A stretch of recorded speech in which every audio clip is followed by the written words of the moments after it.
Hello बच्चों, नमस्कार। मैं आप लोग के बीच में क्लास 10th की फ़िज़िक्स की बात करेंगे, जो कि यूपी बोर्ड में आपको जो भी टॉपिक यहाँ से पढ़ने को जो मिलेगा वो अच्छा मिलेगा, जिससे कि आप पढ़कर एक बार पेपर देकर फिर मुझे बताइएगा। उसी पर हम लोग काम करेंगे। और दूसरी बात है कि हम लोग स्टूडेंट विद सूर्यकांत चैनल से बात कर रहे हैं। चलेंगे, सबसे पहले अपने टॉपिक पर हम लोग चलेंगे। कल आपको मैंने एक पढ़ाया था दर्पण के बारे में। कल हमने स्पीच दिया था, उसमें कुछ चिन्ह प्रॉपर्टी बताया था, जिससे कि आपको पता चला कि चिन्ह प्रॉपर्टी किस तरह का होता है, किस तरह का हम प्रयोग करते हैं। चिन्ह प्रॉपर्टी के बारे में कल आपने कल की वीडियो में देखेंगे तो वहाँ पर मिल जाएगा। आप उसी के बारे में हम सवाल भी लगाएंगे तो उसी तरह लगाएंगे। देखो, मैंने भी कल कहा था कि आज के लिए परिभाषा ही सिर्फ रहेगा। कोली दर्पण की परिभाषाएं हैं, जो इसमें 8 परिभाषा की जो बात किया जाएगा। अब यहाँ पर दिया गया है कि वक्रता केंद्र। अब मैंने एक सर्कल बनाते हैं, एक हम क्या करते हैं, सर्कल बनाते हैं।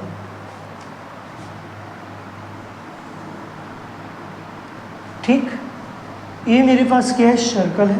गोली, कल मैंने बताया था कि गोली खेलने की बात को बताया था, दर्शाया भी था। उसी पर हमको आज कार्य करना है, बताना भी है।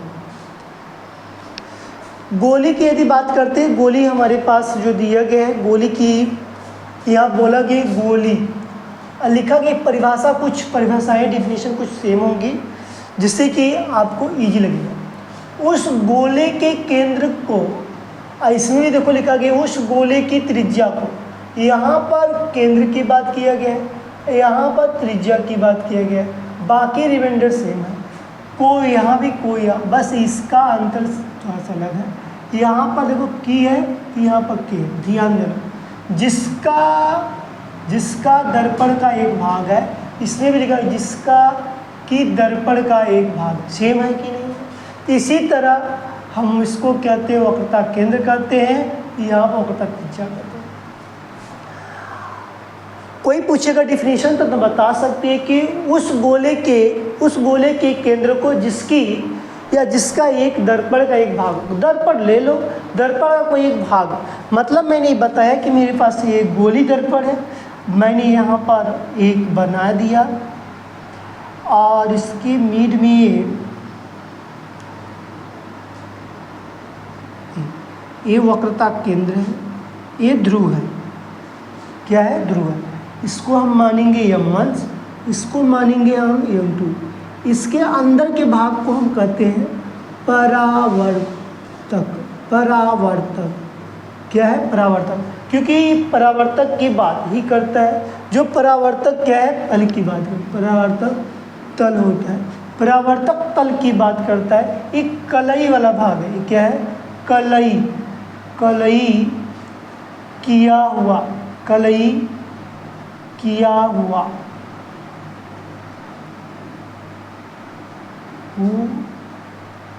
कलई किया गया है, कलई किया गया,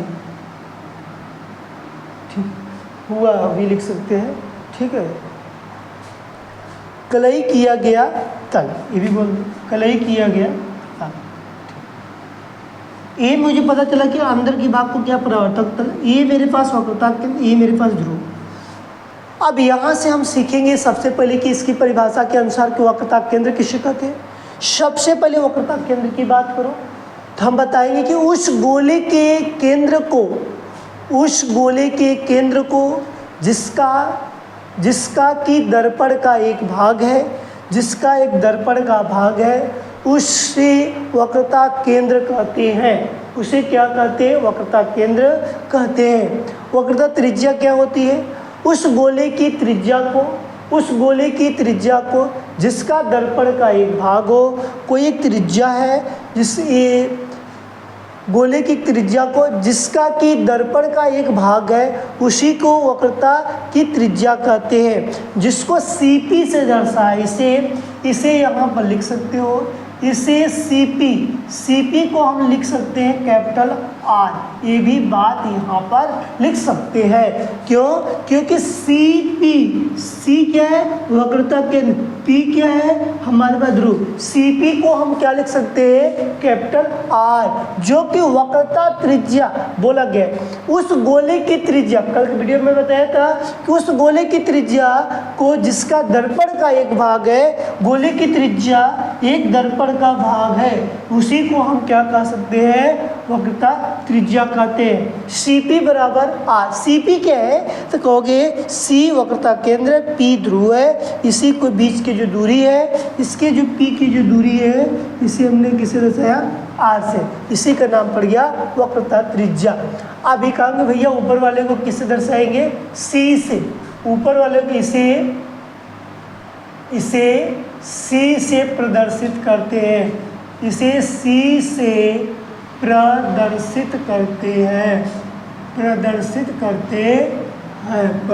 करते हैं। कोई पूछेगा ये बताना, इसको CP बोल सकते हो या R से प्रदर्शित करते हैं? R से प्रदर्शित करते हैं।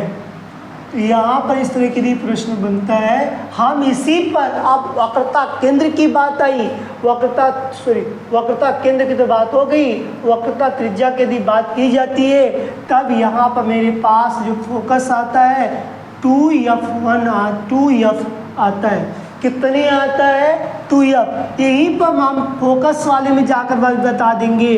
वहाँ भी वक्रता त्रिज्या की बात किया जाए तो वक्रता त्रिज्या को बोला जाए तो किससे दर्शाते भैया? हम बोलते हैं R से। इसका मतलब 2 गुनी फोकस से काम किया जाता है। कितनी गुनी से? 2 गुनी से हम बात करते हैं। जब हमको यदि परिभाषा के अनुसार बोला जाएगा फोकस दूरी ज्ञात करने के लिए, तो हम वहाँ भी, यहाँ पर एक सवाल मैं बता रहा हूँ, एक सवाल की मैं बात करता हूँ, जस्ट 1 मिनट्स। तो यहाँ भी मेरे पास वक्रता त्रिज्या, जैसे कि अवतल दर्पण की वक्रता त्रिज्या 50 है।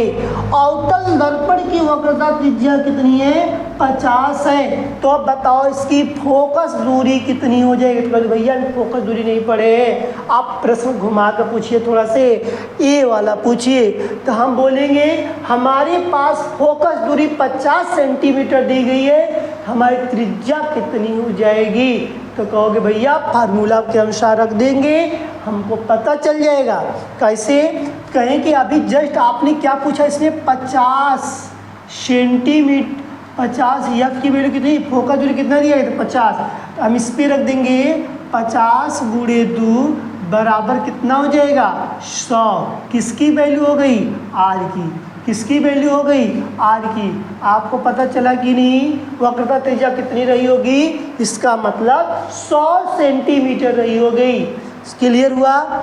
इस तरह के प्रश्न यहाँ से 2 बहुविकल्पी में प्रश्न बनता है। मैं बताऊंगा कौन सा प्रश्न, किससे प्रश्न कहाँ पर आने वाला है, पूरी चीज को यहाँ पर देखने को मिलेगा। दूसरी बात, और शुरू से अंत तक देखेंगे तभी हमको यहाँ पर प्रॉफिट होगा। आगे चलते हैं ध्रुव। अभी इससे सवाल बताएंगे, टेंशन मुक्त रहना। ध्रुव जो दिए गए, ध्रुव को मतलब पोल्स कहा जाता है, जो P से दर्शाया जाएगा। दर्पण के परावर्तक तल के मध्य बिंदु। अब देखो ये दर्पण का बोला गया परावर्तक तल को मैं दर्शाया ना, परावर्तक तल के मध्य बिंदु, यही P है ना, तो इसी को बोला गया दर्पण के परावर्तक तल, दर्पण के परावर्तक तल के मध्य बिंदु को क्या कहते हैं? दर्पण का ध्रुव कहते हैं। इसे किससे प्रदर्शित करते हैं? कहेंगे इसे P से प्रदर्शित करते हैं। इसे किससे प्रदर्शित करेंगे? कहेंगे P से प्रदर्शित करते हैं। किससे प्रदर्शित करेंगे? P से प्रदर्शित करते हैं। किसको? ध्रुव को। ये भी हो गया, ये भी। मुख्य अक्ष की बात किया जाए, मुख्य अक्ष क्या होता है? ये किसी को डिफिनेशन बड़ा बताया, सुन लीजिए। दर्पण के परावर्तक तल, दर्पण का कोई परावर्तक तल है जो कि मध्य बिंदु की बात कर रहा है, जो मैं बताया भी, जो कि इसे हम दर्पण का ध्रुव कहते हैं। इसे किससे दर्शाएंगे? T से दर्शाया था। मुख्य अक्ष, मुख्य अक्ष की बात किया जाएगा। दर्पण के ध्रुव तथा वक्रता केंद्र को, आप देखो दर्पण का ध्रुव ये है, वक्रता केंद्र ये है। फिगर देखो, फिगर समझ में आ जाएगा ना तो परिभाषा अपन इसे लिख सकते हो। फिगर नहीं आएगा ना तो नहीं लिख पाओगे। फिजिक्स का रूल है। बोला कि पहले क्या बोल रहा है? ध्रुव, दर्पण के ध्रुव, दर्पण का ये दर्पण है अवतल दर्पण, इसका ध्रुव, और बोला कि वक्रता केंद्र को, वक्रता केंद्र ही है, वक्रता केंद्र यहाँ पर लगाया गया बिंदु को मिलाने वाली रेखा को, देखो मिला रहा है कि नहीं रेखा, यहाँ से मिलाई गई रेखा की नहीं, मिलाने वाली रेखा को दर्पण की मुख्य अक्ष कहते हैं। इसे किससे दर्शाते हैं? पीसी से दर्शाते हैं। कहेंगे पीसी वो है, पीसी ये भी है, लेकिन पीसी का मतलब यहाँ पर वक्र त्रिज्या की बात किया गया है, लेकिन यहाँ पर जो पीसी की बात किया जाएगा मुख्य अक्ष की बात करेंगे। किसकी बात करेंगे? मुख्य अक्ष की बात करेंगे। द्वारक की बात करो। दर्पण का द्वारक क्या होता है? दर्पण के परावर्तक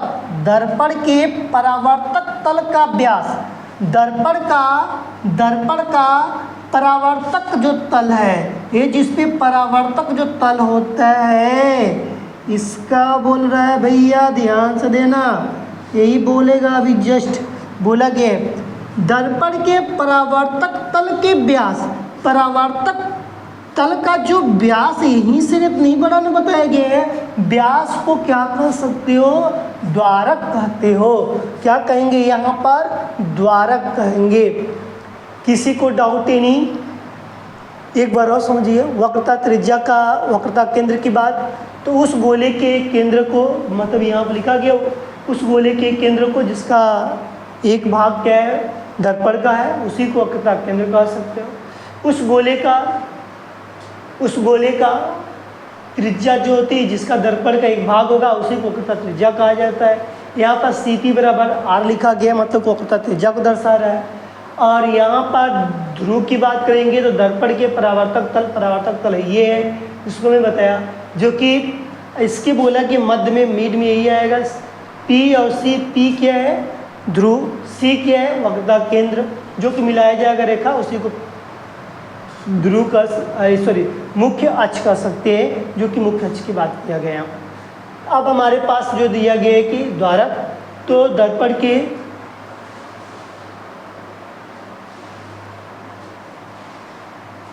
की जो बात करेंगे तो दर्पण के परावर्तक तल का जो व्यास होता है, अब इसकी व्यास क्योंकि पूरी लंबाई है, पूरी लंबाई की वैल्यू की बात करेंगे, इसी को हम कहेंगे यहाँ पर द्वारक कह सकते हैं। तो यहाँ पर मेरे पास जो बात किए गए, अब इसमें मेरे 2-3 डिफिनीशन और बचा है, उसी पर इसको नोट कर लेना अच्छे से, जिसको जो आना समझ में आएगा एक बार फिर से हमसे पूछ लेगा।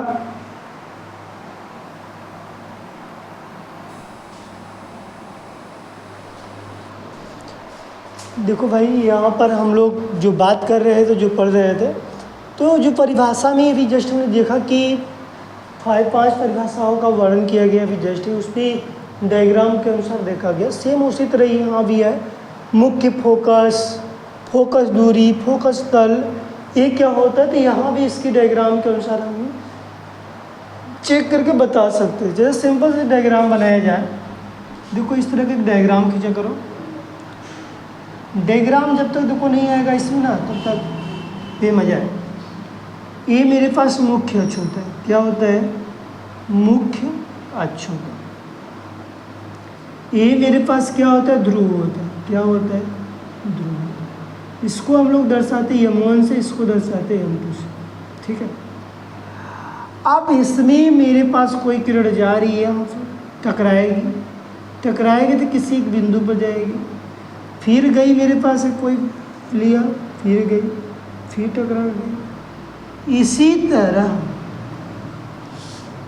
यहाँ पर गए, यहाँ से ले गए, सीधा खींचना तुम लोग, टेढ़ा नहीं लोग, ठीक। इससे लोग यही मतलब ये ऐसे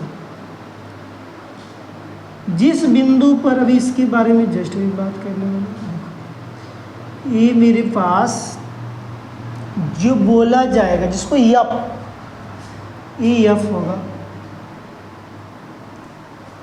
अब देखो ये मुख्य अक्ष हो गया, ध्रुव हो गया, M1 M2 हो गया, ये तुम्हारा कलई किया गया है बाहर से। अंदर तुम्हारा पास, तुमको पता है कि परावर्तन का, परावर्तक का पॉइंट, परावर्तक का पृष्ठ। तो ये मुख्य फोकस क्या होता है? मुख्य फोकस, मेरे पास फोकस होना चाहिए दर्पण के मुख्य अक्ष के समांतर। दर्पण यहाँ बोला कि दर्पण के दर्पणे लगाया गया है, उसके मुख्य अक्ष के समांतर, ये मुख्य अक्ष रेखा, इसके समांतर देखो, समांतर दूसरे रेखा ऊपर नीचे का समांतर आने वाली प्रकाश की किरणें दर्पण से परावर्तन, देखो ये परावर्तन हो रही है कि नहीं हो रही, के पश्चात मुख्य अक्ष के जिस बिंदु पर या वास्तव में मिलती है, वास्तव है कि एक ही बिंदु पर, जिस बिंदु में बोल सकता, बोलिए या वास्तव में एक ही बिंदु पर मिलती हैं या मिलती हुई प्रतीत होती हैं। यहाँ बोला गया है जिस बिंदु पर या वास्तव में मिलती या मिलती हुई प्रतीत होती है, तो हम उसे क्या कह सकते हैं? मुख्य फोकस। समझ में है मेरे पास मुख्य फोकस की जो बात किया जाएगा। अब फोकस दूरी की बात करेंगे। दर्पण के ध्रुव मुख्य अक्ष के फोकस के तल से जो दूरी होगी उसी को हम क्या कर लेंगे? फोकस दूरी कहेंगे। मतलब इसकी जो ध्रुव की बात किया गया और मुख्य की जो बात किया, मुख्य फोकस के दूरी को, अच्छा मुख्य फोकस की जो दूरी को बोला गया जो कि जिस बिंदु पर काटा गया है, तो यहाँ पर मेरे पास जो बोला गया है तो फोकस दूरी का दर्शाएगा। इसे हम कैपिटल एफ से प्रदर्शित करते हैं, कैपिटल एफ से प्रदर्शित करते हैं। उसको नहीं, मुख्य फोकस को छोड़ देते हैं। तो यहाँ पर मेरे पास यदि बात किया जाए तो कैपिटल एफ यहाँ पर नहीं लिखा, स्मॉल एफ लगा। दर्पण के ध्रुव से मुख्य फोकस की दूरी की बात किया जाएगा तो यहाँ पर इसे स्मॉल एफ से प्रदर्शित किया जाता है। अब हम बात करेंगे फोकस तल। गोली दर्पण के मुख्य अक्ष के अभिलंबवत, कोई भी मुख्य अक्ष के अभिलंबवत, लंबवत की जो बात करता, मुख्य फोकस से होकर जाने वाले तल को क्या कहते हैं? तल को क्या कहा जाता है? दर्पण का फोकस कहलाता है, जो कि डायग्राम हमारा इसी तरह का आएगा। ये कौन सा दर्पण का लगाया प्रयोग किया गया तो हम बता सकते हैं। अब अवतल दर्पण का प्रयोग किया जाता है। तो यहाँ पर मैंने जो बात किया था कि परिभाषा देखो यहाँ से नहीं आती है। यहाँ पर अब सवाल की बात करेंगे। सवाल हम लोग लिखेंगे भी और उसके बाद हल भी करेंगे। चलते हैं अब आंकिक प्रश्न पर, जो कि मैंने बताया, फार्मूला भी लिखा। यहाँ भी सूत्र लिख सकते हो, फोकस दूरी का भी सूत्र होता है, यहाँ भी सूत्र लिख लेना। जस्ट उसी के नीचे लिखना कि स्मॉल एफ बराबर r/2। अभी मैंने इसके बारे में ऊपर भी बताया हूँ। वक्रता त्रिज्या में इसको सूत्र लिख लेना। ये फोकस वाले में, फोकस जो दूरी है इसमें लिख लेना कि जो ध्रुव से मुख्य फोकस तक दूरी की जो दर्पण को दूरी कहते हैं, फोकस दूरी कहते हैं। एफ से प्रदर्शित किया गया है। एफ बराबर r/2 की बात किया। आर क्या है? वक्रता त्रिज्या। एफ क्या है? फोकस दूरी की बात किएगा। इसी पर हम चलेंगे। सबसे पहले इसमें सवाल लगाएंगे, फिर उसके आगे बात करेंगे। सवाल समझ में आएगा, मैं इतना आशा करता हूँ। परिभाषा देखो भाई, परिभाषा में कितनों सिखा दूंगा, लेकिन तुमको परिभाषा याद रखना।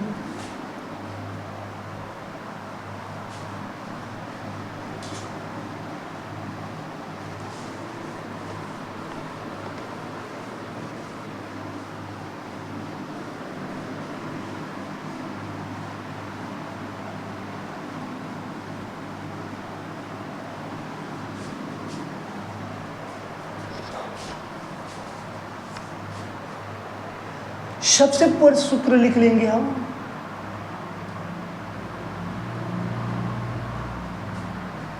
F बराबर R बाई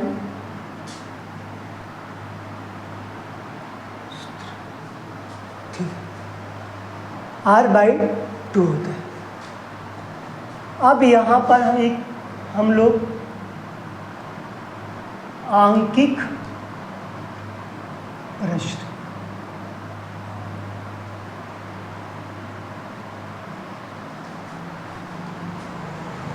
प्रश्न संख्या 1 देखो ना, उसके बाद तुम लोग को लिए कितना इजी लग जाएगा। एक अवतल दर्पण की वक्रता त्रिज्या 50 सेंटीमीटर है। एक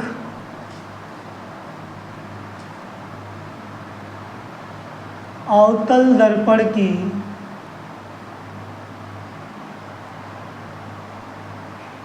वक्रता त्रिज्या 50 सेंटीमीटर है। cm लिखा, सेंटीमीटर है।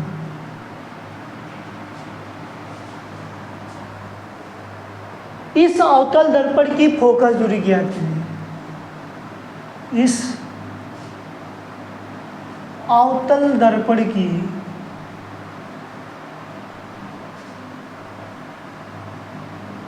फोकस दूरी ज्ञात कीजिए।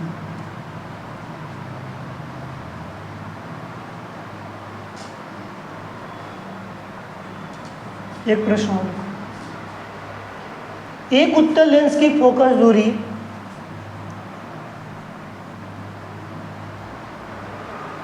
एक उत्तल दर्पण की फोकस दूरी, उत्तल दर्पण की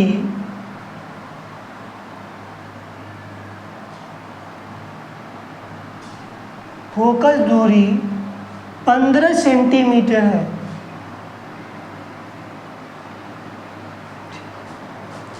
क्या हो गया? 15 सेंटीमीटर है। तो सेंटीमीटर है,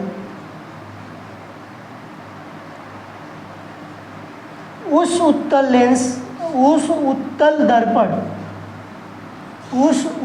दर्पण की वक्रता त्रिज्या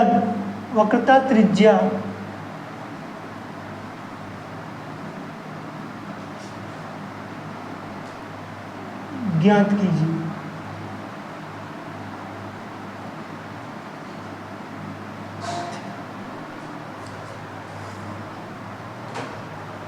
एक और करवाएंगे, बस खत्म हो जाएगा। देखो यहाँ पर हल लिखो। तुम लोगों को मैंने भी कल चेन प्रॉपर्टी में बताया था कि यहाँ पर मेरे पास एक डायग्राम बनाया था, इस बॉक्स टाइप का बनाया था। इस बॉक्स में मैंने लिखा भी था और बताया भी था, UVF, और इधर मैंने बताया था अवतल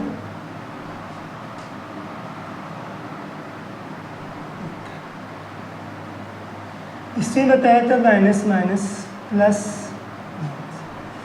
ये वास्तविक, ये आभासी।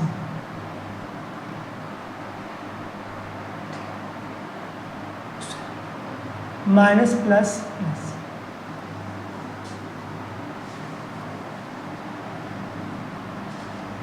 ये चिन्ह प्रॉपर्टी कल मैंने बताया। देखो इसी चिन्ह प्रॉपर्टी की मैंने एक ही स्टेप पर लिख दिया हूँ, जो कि तुमको कल मैंने इसके बारे में डिटेल समझा चुका था। एक अवतल दर्पण की वक्रता त्रिज्या, अभी जस्ट पढ़ के आए हो कि किसी का वक्रता त्रिज्या, किसी का एक दर्पण है, दर्पण में एक मेरे पास त्रिज्या की बात की गई थी, जो कि आपने परिभाषा में लिखा है कि मुख्य अक्ष और ध्रुव के बीच की लंबाई को हम क्या कहते हैं? वक्रता त्रिज्या कहते हैं, जो कि इसके बीच की लंबाई क्या होती है?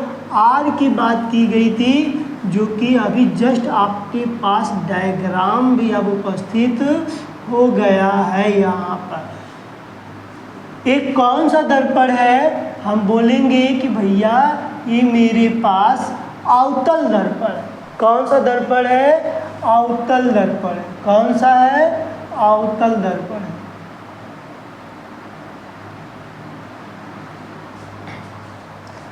तो यहाँ पर मुझे क्या दिया गया है?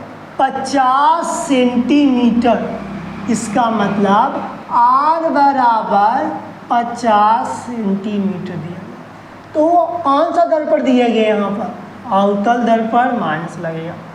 तो कहेंगे भैया वो हमको फार्मूला बताइए कि इस अवतल दर्पण की फोकस दूरी ज्ञात करिए। किसकी दूरी? फोकस दूरी। तो अभी कहेंगे भैया फार्मूला बताए हैं, ये फार्मूला मेरे पास है R/2। सूत्र मेरे पास क्या निकल के आया? R/2। R/2, ठीक। R की वैल्यू कितनी है? तो बोलोगे -50/2।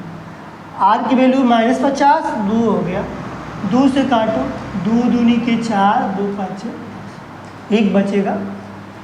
F बराबर -25 सेंटीमीटर।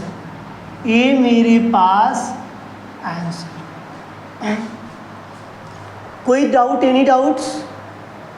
इसकी मतलब फोकस दूरी की जो बात किया जाएगा 25 सेंटीमीटर की है।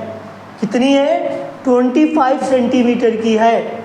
इसीलिए हम क्या कर रहे हैं? लगाए हैं। यहाँ पर देखो दिया भी गया है।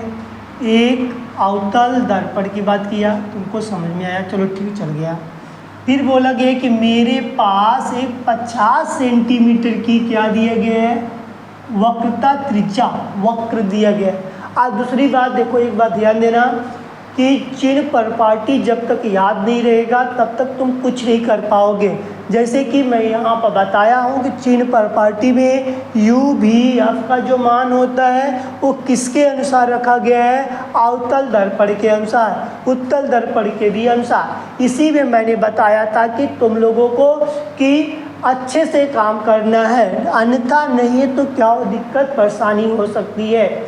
दूसरी बात, एक बात ध्यान देना इसमें कि तुम लोग को कभी भी हार नहीं मानना, हिम्मत कभी मत हारना।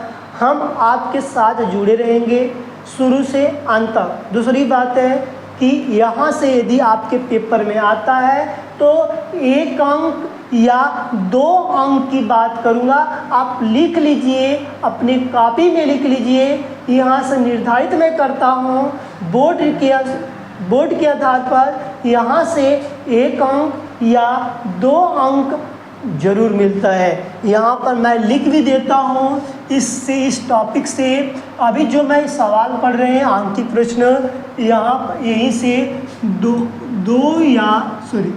1 या 2 अंक निर्धारित कर लीजिएगा आप अपने कॉपी पर। क्योंकि इसके बाद जब आप हाफ ईयरली हो, वार्षिक हो, जब देंगे तब आपको पता चलेगा कि भैया जो बताए थे क्या वो निश्चित है कि नहीं। इस पे आपको कंफर्म और ठोस भी होना है। ये जो फिर से समझिए, u भी f ये दिया गया है ना, u की वैल्यू, v की वैल्यू, f की वैल्यू लिखा गया।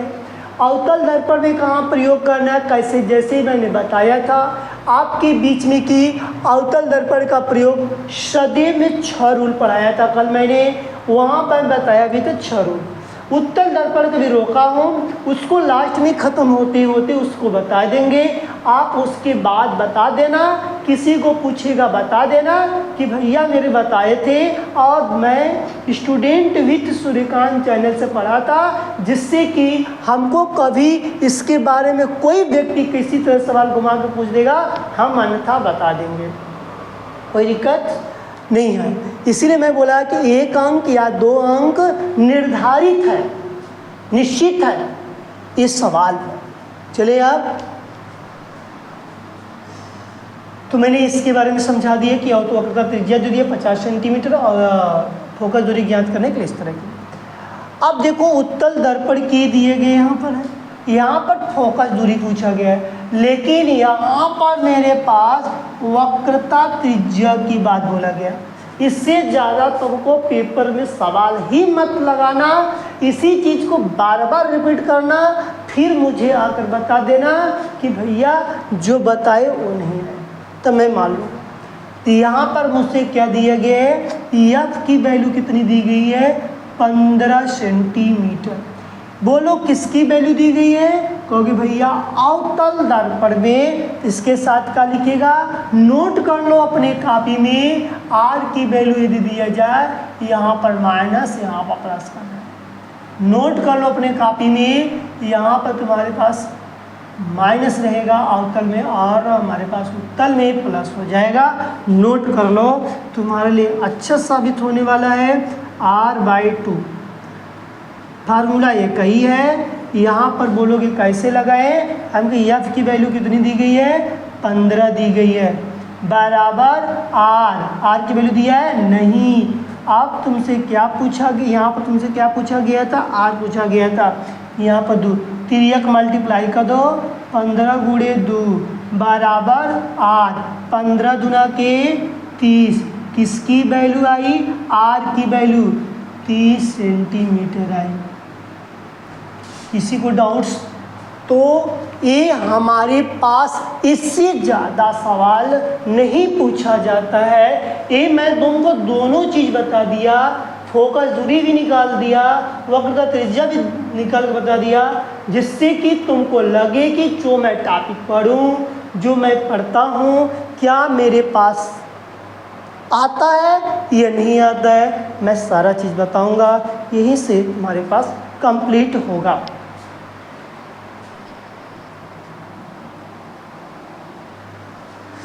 दूसरी बात है कि यहीं से मैं और बात सारी चीज़ कर लेते हैं दूसरी, क्योंकि यहीं पर मुझे एक चीज़ और याद आया कि कभी मेरा बच्चा सोचता है कि घबराहट होता है, दिक्कत होती, परेशानियाँ होती, तो इसे घबराना मत, हिम्मत कभी मत हारना। हिम्मत हारने सब कुछ खो बैठोगे। इसलिए कि तुम लोग जो भी पढ़ना, ठोस पढ़ना, कन्फर्म पढ़ना। एक बात और नोट करना अपने डायरी नोट्स में, मैं एक फार्मूला तुम लोग को बता देता हूँ कि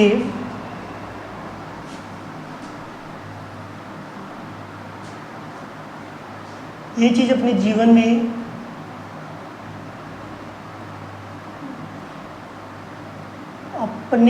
ये नोट कर लेना।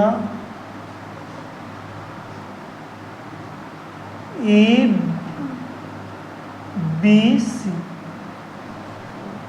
A फॉर अटैक, किसी चीज़ पर अटैक करना सीखो। B फॉर भरोसा, तुमको भरोसा होना चाहिए। C फॉर कंस्ट्रेंट, तुम कंस्ट्रेंट रहो, तब जाकर तुम सीख पाओगे। ठीक है, तो आज के लिए इतने टॉपिक रखा जाए, क्योंकि कल फिर आगे आएंगे तो कल आगे पढ़ेंगे। अब इसलिए तुम्हारे हिसाब से नहीं है, मैं अवतल दर्पण का ज़्यादा भी सुना दे रहा हूँ। अवतल दर्पण में भैया तुमसे कोई पूछेगा कि इमेज कैसा बनेगा, तो कहना छोटा। कैसा बनेगा, छोटा। उत्तल दर्पण में, अवतल दर्पण में नहीं, उत्तल दर्पण में तुमसे कोई पूछेगा कि मेरा इमेज कैसा बनेगा, छोटा। कैसे छोटा, सब में छोटा, सब में छोटा। अच्छा भैया एक बात मुझे बता दीजिए कि आप तो बता दिए यहाँ पर कि लास्ट में जाते जाते कि छोटा बनेगा, मगर वस्तु को मैं कहाँ रखूँगा भैया, ये तो मुझे बताया नहीं। वस्तु अनंत पर रख दो। कहाँ रखोगे, अनंत। जब तुम्हारी वस्तु अनंत पर रहे तो तुम्हारा प्रतिबिंब कैसा बनेगा, उत्तल दर्पण में छोटा बनेगा, आभासी बनेगा, समझे, और सीधा बनेगा। यहाँ पर इसी के बारे में हम पढ़ते हैं। मैंने कल बताया भी था इसके बारे में भी कि जो 6 रूल्स बताए थे सेम उसी पर यहाँ पर बात की है। देखो इस ठीक वही बात है, छोटा बनता है, आभासी बनता है, सीधा बनता है, इमेजिस्ट में बनता है। और जस्ट इसके बाद कोई वस्तु अनंत और ध्रुव के बीच में हो, मैंने ये बात कल बताया था अभी कि जब मैं डायग्राम बनाया था तो वहाँ बताया था कि देखो ध्रुव है और अनंत की बात किया था, तो इस तरह के डायरेक्शन को हम बात करते हैं। ये पूछा नहीं जाता, कोई पूछ दिया किसी को तो हम कैसे बताएंगे, तो वहाँ आप बता देना एक बार और सुनो, लास्ट टाइम, बार बार मौका नहीं मिलेगा। जब वस्तु अनंत पर रखा जाए तो तुम्हारा प्रतिबिंब कैसा बनेगा, तुम्हारा अत्यंत छोटा बनेगा और सीधा बनेगा और आभासी बनेगा। क्लियर हुआ? जब अनंत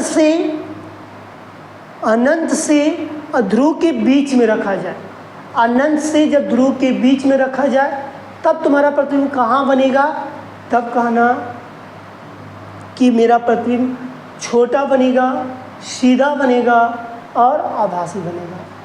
ठीक है। और लास्ट में जाते जाते मैं एक बात और कहूँगा कि मन लगा के पढ़ना, जो भी चीज़ें होगा हमको ज़रूर बताना कमेंट में, जिससे कि मैं उस चीज़ की आपकी कमियों को मैं दूर कर पाऊँ और अच्छे से आपके साथ और लगनशीलता से मैं मेहनत करता रहूँ, जिसके साथ आपको प्रॉफिट मिले, लाभ मिले, गेंस मिले। मेरी कोशिश है कि फिजिक्स में आपको कोई हरा दे तो फिर अच्छी बात नहीं, मेरे फिजिक्स में कोई दम नहीं है, लेकिन मैं कोशिश करूँगा कि आपको फिजिक्स में कोई बच्चा आपसे हरा ना पाए, जो मेरे पास जितने बच्चे जुड़े हुए हैं। आज की डेट में मेरे पास टोटल जितने बच्चे ऐड हुए हैं 14,000 प्लस में हम लोग चल रहे हैं। आप लोग का बहुत बहुत मैं धन्यवाद करता हूँ। और मैं एक बार और कहूँगा कि अपने मित्रों में बताइए, अपने स्कूल में शेयर करिए और जितने रिलेशनशिप थे उसमें बताइए, जिससे कि सबको लाभ मिले। ठीक है, आज के लिए इतना ही रहेगा।